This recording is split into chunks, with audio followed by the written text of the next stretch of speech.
నమస్తే అండి. నేను doctor Lokesh, gastroenterologist working at Aster Ramesh hospitals Guntur అండి. ఈ రోజు నేను గ్యాస్ట్రోఇసోఫేజియల్ రిఫ్లక్స్ డిసీజ్ గురించి మాట్లాడతాను. గ్యాస్ట్రోఇసోఫేజియల్ రిఫ్లక్స్ డిసీజ్ అంటే మనకి పొట్టలో ఉండే యాసిడ్ మన అన్నవాహికలకు వచ్చినప్పుడు వచ్చే లక్షణాలండి. చాలా మందికి ఛాతీలో మంట, ఒక్కొక్కసారి ఛాతీలో నొప్పిగా ఉండడం, నిండి ఆహారం బయటికి రావడం, ఒకసారి వాంతులు, పొట్టలో నొప్పి, పొట్టలో మంట ఈ సమస్య వల్ల వచ్చే లక్షణాలండి. కామన్ కారణాలు ఏమి అనుకుంటే మన మెయిన్లీ లైఫ్ స్టైల్స్ అండి.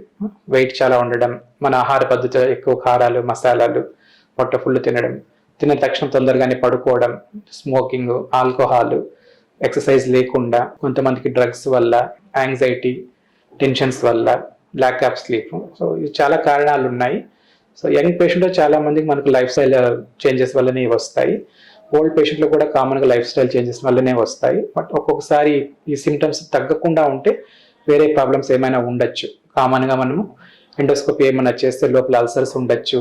హయాటస్ హెర్నియా అంటారు, మన అన్నవాహిక పొట్టలో కొద్దిగా వాల్వ్ అనేది అంటారు, అది కొద్దిగా వీక్ అయినా ఈ సిమ్టమ్స్ రావచ్చు. చాలా మందికి మనము ఇన్వెస్టిగేషన్స్ చేయకుండానే యాంటాసిడ్ డ్రగ్స్ తీసుకుంటారు. బట్ చాలా మంది డ్రగ్స్ వల్ల రిలీఫ్ కూడా అవుతుంది. కొంతమందికి తగ్గదు.